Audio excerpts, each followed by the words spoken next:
Baik, sebelumnya izin memperkenalkan diri, nama saya Sayuma Degita Falufi dari program studi Teknologi Rekayasa Internet dengan NPM 24782030. Di sini saya akan membuat video hands-on dari mata kuliah analisis data, yaitu pada quiz assessment. Di sini kita diminta untuk membuat video hands-on yang dimana merekam dan juga menjelaskan langkah demi langkah dalam data cleaning dan statistik deskriptif, lalu menjalankan tiap tahapnya serta menunjukkan hasil.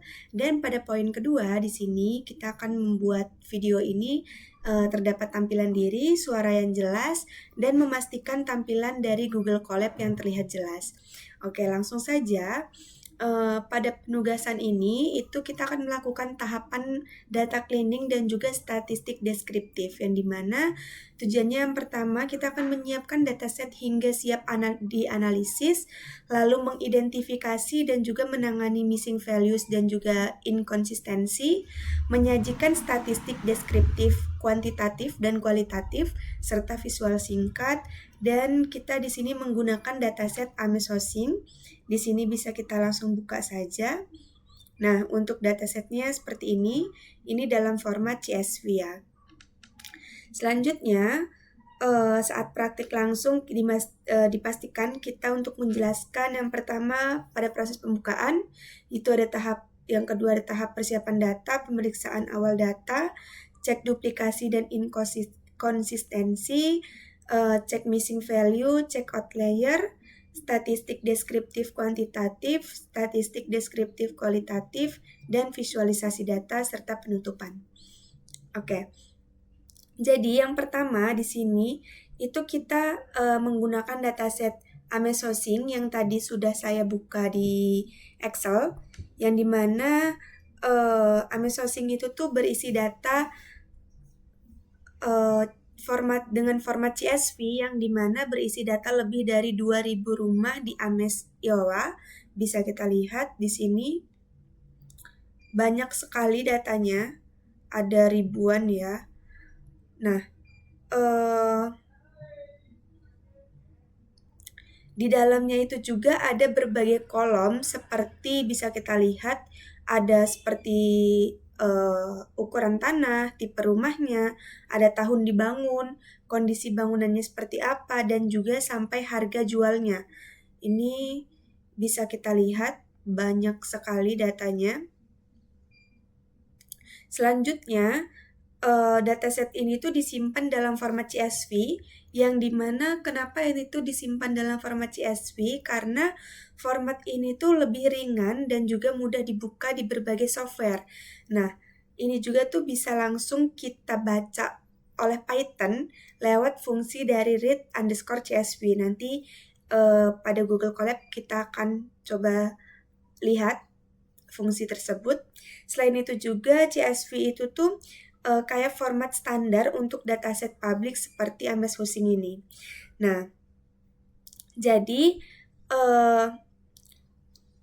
pada praktik ini nantinya di sini kita bakal jalanin tahap demi tahap mulai dari persiapan data, ngecek missing value, outlier, sampai bikin analisis statistiknya dan visualisasinya.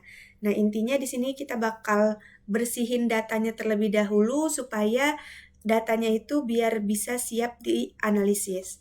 Selanjutnya pada tahap kedua yaitu ada tahap persiapan data. Nah, di sini bisa kita buka di Google Colab-nya seperti ini.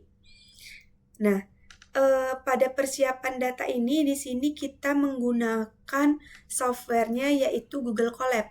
Kenapa kita menggunakan Google Colab? Karena Google Colab itu tuh kayak platform yang simple banget. Jadi kita itu nggak perlu install apapun di laptop kita. Kita cukup buka lewat Chrome atau browser. Kita bisa langsung coding pakai Python ya di sini.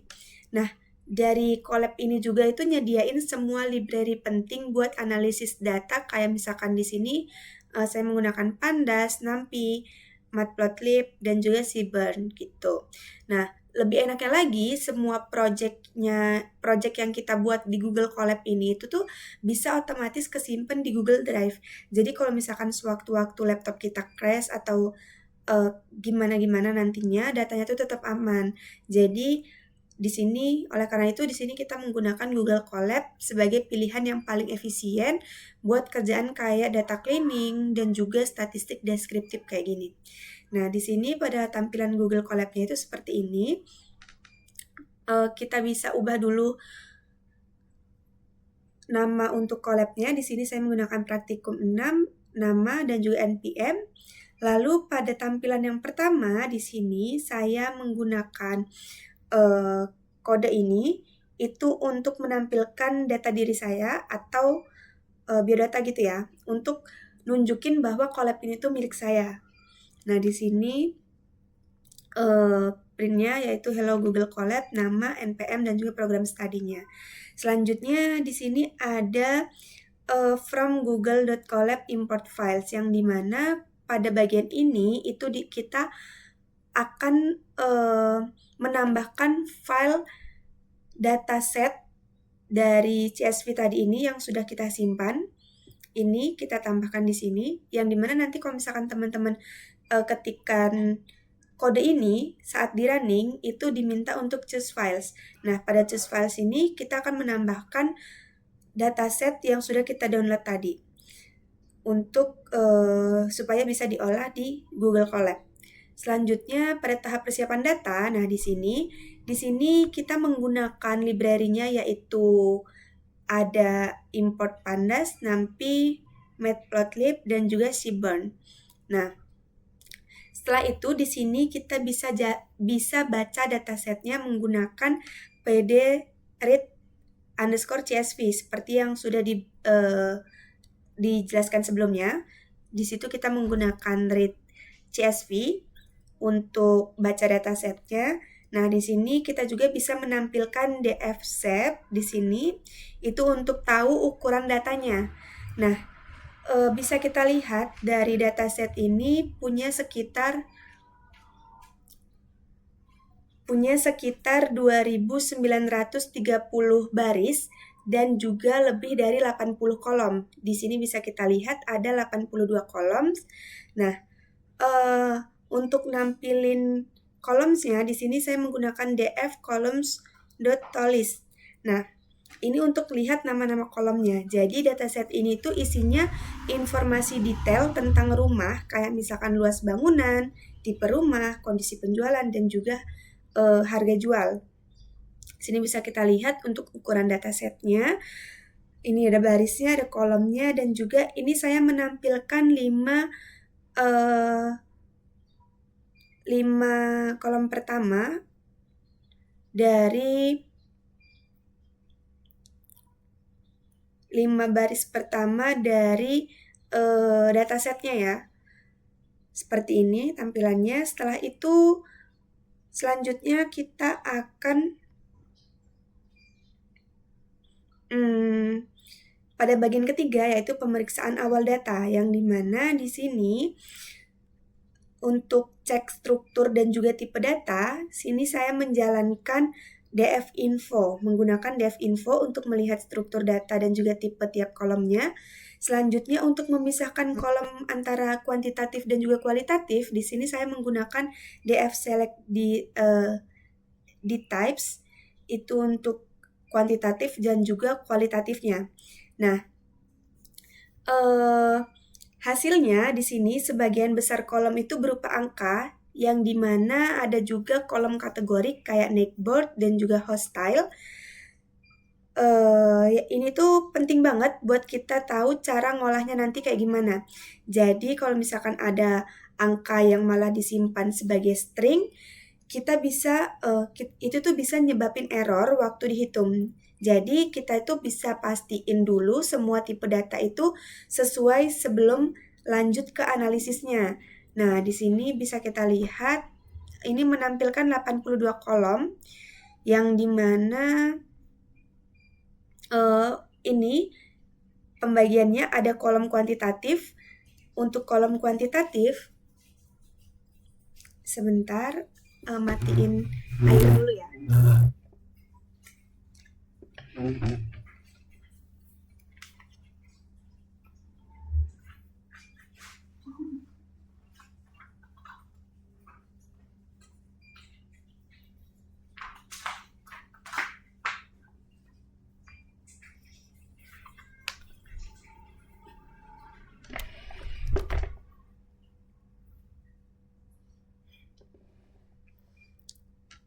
Nah, tadi kan di sini ada pembagian kolomnya, yaitu pada bagian ini nih kolom kuantitatif dan ini juga ada kolom kualitatif.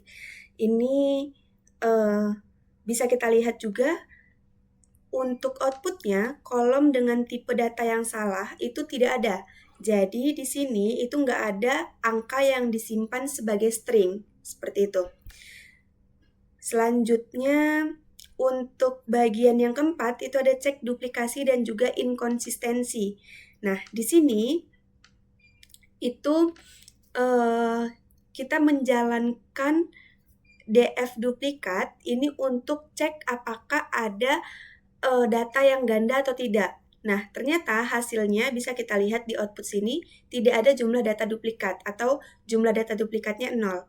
Nah, jadi nggak ada data ganda pada dataset Ames Hossing ya. Nah, kalau misalkan kita ingin melihat beberapa kolom kategori kayak misalkan hostile dan juga cell condition, itu bisa pastiin nggak ada ejaan beda-beda tapi artinya sama. Artinya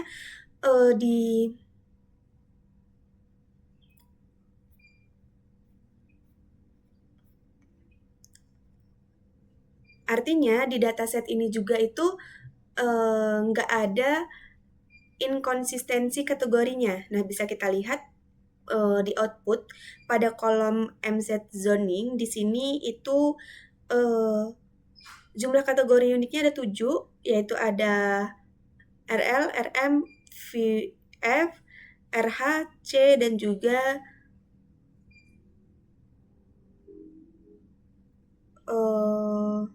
MZ, itu dari MZ zoning ya. Selanjutnya pada kolom street itu ada 2 tipe kategorik, yaitu PEV dan juga GDVL. Lalu pada alay itu ada 2 kategori juga, bisa kita lihat. Nah, jadi semua kolom kategorik ini tuh dilihat tampak konsisten ya.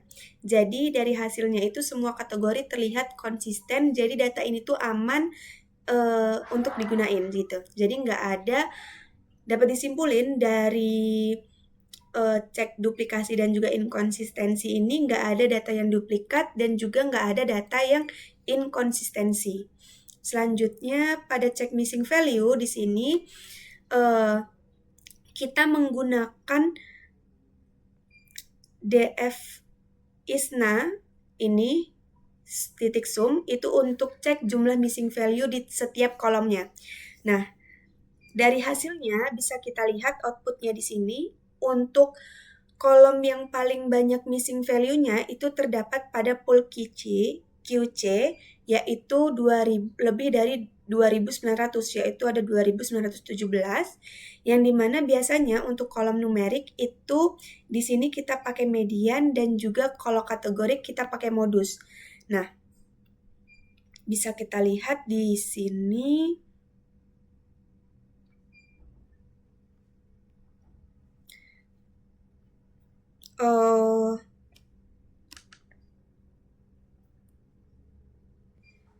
untuk total kolom yang memiliki missing value itu ada 27, yang dimana kolom dengan missing value terbanyak yaitu ada di pool QC pada ada 2.917 data kosong. Nah, jadi di sini saya menggunakan median untuk isi data numerik yang kosong karena median itu nggak terlalu berpengaruh sama nilai yang ekstrim. Jadi lebih aman dibandingkan min. Nah, sedangkan buat kolom kategori, untuk kolom kategori di sini kita memakai modus karena kita bisa isi nilai kosong dengan kategori yang paling sering muncul. Jadi dua metode ini itu tuh sama-sama bikin data lebih bersih tanpa mengubah pola distribusi aslinya.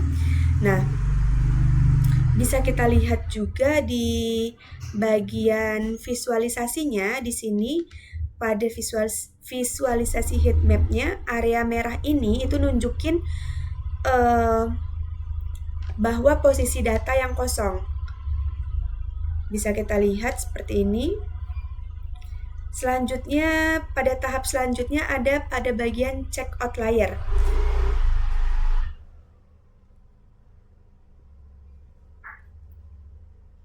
Nah, pada bagian check outlier di sini kita baca dulu Nah, di sini kita diminta untuk menjelaskan terlebih dahulu secara singkat apa sih itu outlier. Jadi, outlier itu adalah nilai yang jauh banget dari mayoritas data lainnya. Misalnya dari data masing-masing dari dataset kita ini, itu misalnya ada rumah yang harganya sekitar 100 sampai 300 juta. Nah, tapi ada satu rumah yang harganya itu menjulang tinggi kayak misalkan 5 miliar. Nah, itu termasuk dalam outlier. Nah, outlier ini tuh bisa bikin hasil analisis itu jadi nggak akurat karena nilai ekstrim itu bisa menarik rata-rata ke arah yang salah gitu. Nah, yang kedua, mengapa sih penting dilakukan deteksi outlier sebelum analisis deskriptif atau modeling? Karena kalau misalkan kita langsung hitung rata-rata atau min-nya, itu bakal bikin model prediksi tanpa bersihan dari outlier. Nah, hasilnya itu tuh bisa bias. Jadi, misalnya di sini harga rumah itu terlihat tinggi, padahal cuma gara-gara sebentar.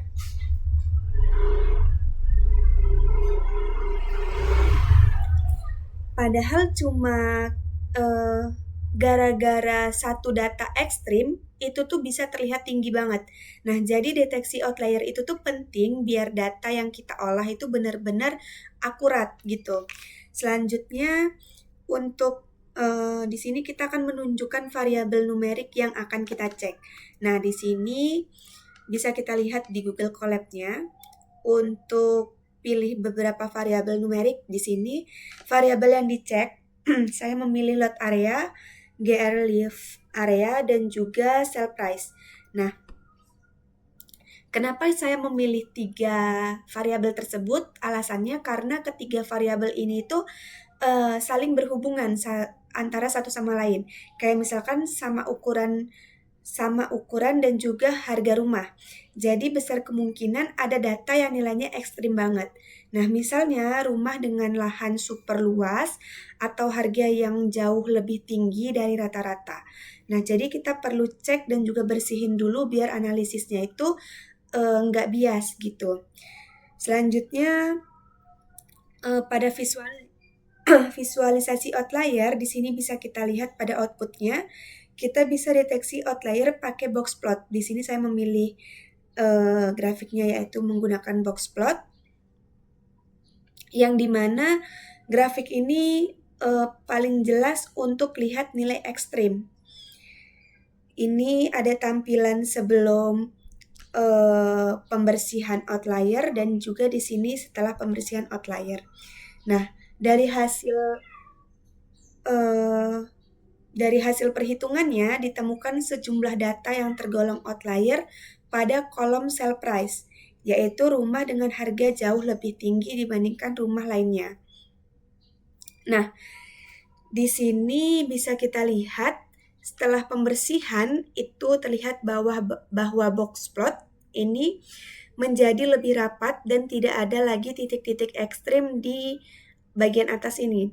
Nah, ini menunjukkan bahwa distribusi harga rumah itu lebih seimbang dan juga tidak perlu dipengaruhi oleh nilai-nilai ekstrim.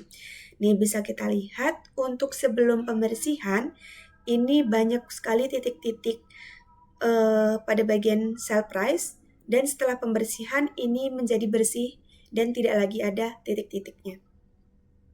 Nah, jadi kesimpulannya pada outlier ini tuh nilai yang jauh banget dari data lainnya, itu di sini kita pilih kolom sell price karena harga rumah paling berpotensi itu punya nilai yang ekstrim.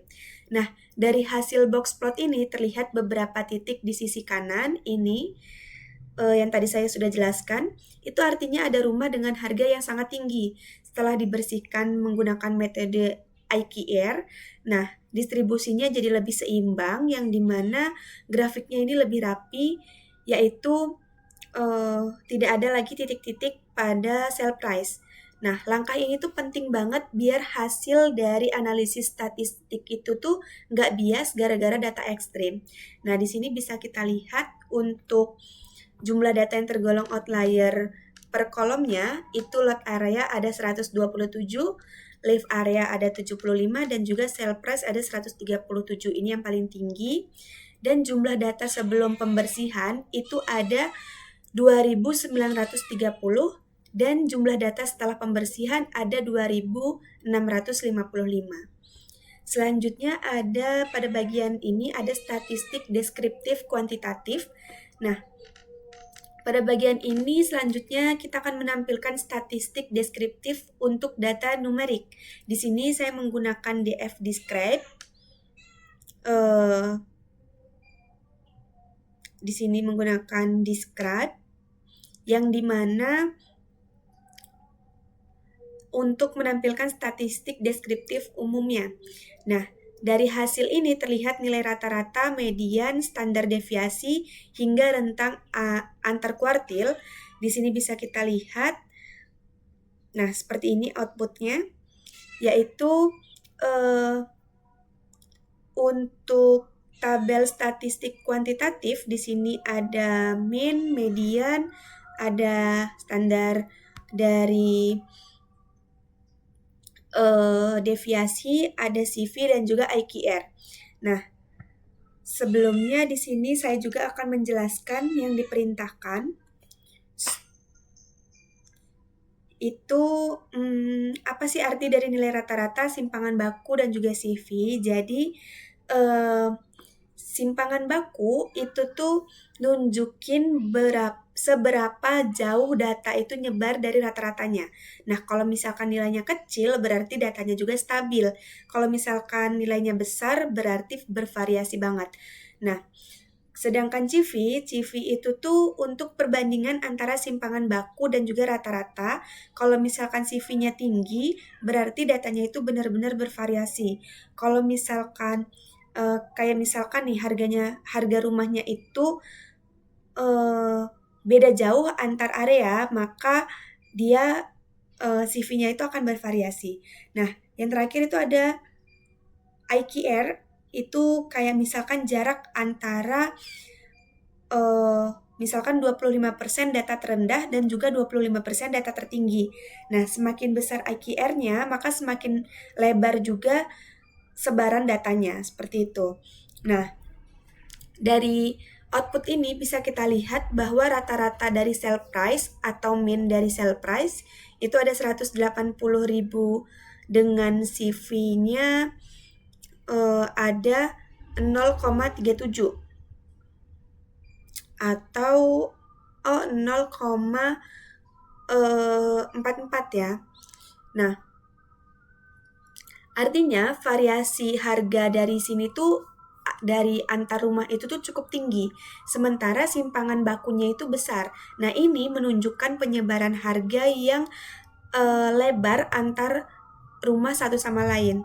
Nah, dari median ini bisa kita lihat median ini tuh lebih rendah dari mean, yang menandakan distribusi data itu miring ke kanan, alias masih ada beberapa rumah mahal yang ngedorong rata-rata naik. Nah, ini tuh ditunjukin dari kode pada describe di sini. Nah, pada describe df kolom numerik describe ini. Oke, selanjutnya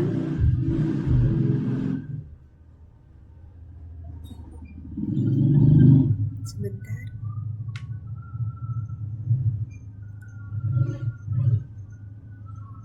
Selanjutnya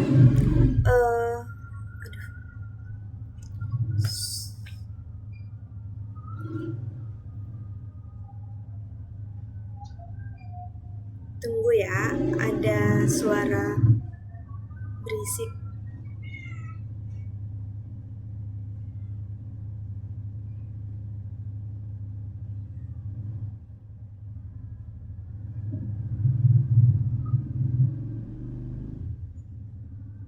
Nah, selanjutnya di sini kita akan membahas statistik deskriptif kualitatif.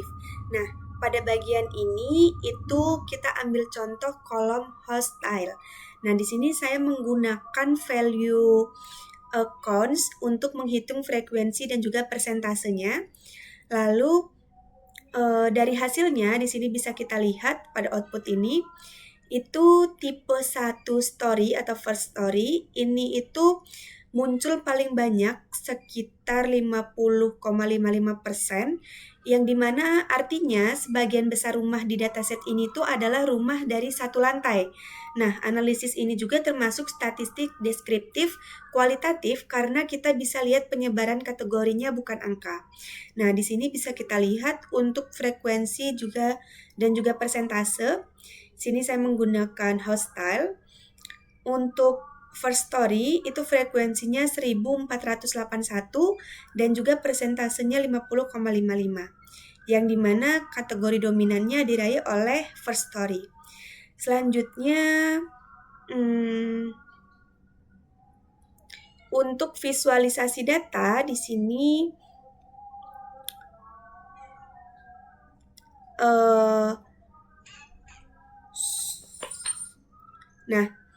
selanjutnya untuk visualisasi data di sini saya menggunakan histogram. Bisa kita lihat untuk visualisasi data jenis grafiknya itu yang digunakan, kita bisa pilih salah satu antara histogram, box plot, dan juga bar chart. Di sini saya menggunakan histogram. Di sini bisa kita lihat outputnya. Nah, seperti ini, yang dimana untuk menampilkan ini, sini saya menggunakan SNS Hisplot, visualisasi dengan histogram menggunakan SNS Hisplot dengan warna biru muda di sini dengan kurva KDE, yang dimana dari grafiknya bisa kita lihat kalau misalkan distribusinya itu distribusi harganya itu miring ke kanan ya, yang artinya sebagian besar rumah itu punya harga di bawah rata-rata. Nah, di sini bisa kita lihat rata-rata dari sale price-nya 180,796 dan juga median sale price-nya 160.000 ya. Nah, dari grafik ini bisa kita lihat menunjukkan distribusi yaitu miring ke kanan. Nah,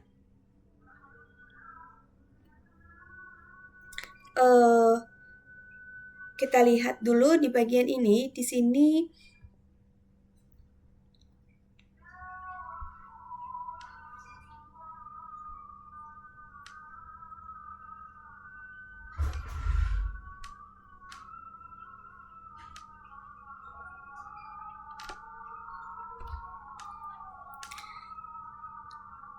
di sini bisa kita lihat jenis grafik yang digunakan, kan saya menggunakan histogram, dan yang terlihat pada grafik yaitu skewed, yang dimana di sini bisa kita lihat grafiknya seperti ini. Grafik ini tuh nunjukin bahwa distribusi itu miring ke kanan, yang dimana right skewed ya berarti. Nah, sebagian besar rumah itu memiliki harga di bawah rata-rata dengan beberapa rumah yang berharga sangat tinggi. Nah, hal ini itu sesuai dengan hasil statistik deskriptif pada poin sebelumnya, yang dimana nilai median 160.000 itu lebih kecil dari min 180.796. Nah, selanjutnya yang terakhir itu ada pada bagian penutup. Di sini ringkasan dan juga penutup. Nah, dari praktik kali ini dapat saya simpulkan, yang pertama dari data set Ames Housing ini itu kita berhasil untuk membersihkan datasetnya, yang dimana di sini kita jadi tahu untuk bersihin dari duplikasi, missing value, dan juga outlier. Nah, sekarang datanya itu jauh lebih rapi dan juga siap banget untuk dianalisis lebih lanjut. Nah, yang kedua itu ada dari hasil statistik deskriptif. Kelihatan kalau misalkan harga rumah di Ames Housing itu punya variasi yang cukup besar. Artinya faktor-faktor kayak ukuran tanah, luas bangunan, itu emang berpengaruh banget ke harga jualnya. Nah, jadi kesimpulannya semua proses itu mulai dari pembersihan data sampai ke statistik deskriptif itu ngebantu banget buat kita nyiapin dataset yang benar-benar bersih dan juga siap dipakai ke tahap modeling ataupun prediksi. Nah, mungkin cukup segitu saja video hands-on dari saya untuk quiz assessment pada praktikum 6 ini. Mohon maaf jika ada kesalahan dan juga kekurangan. Saya akhiri, selamat sore dan terima kasih.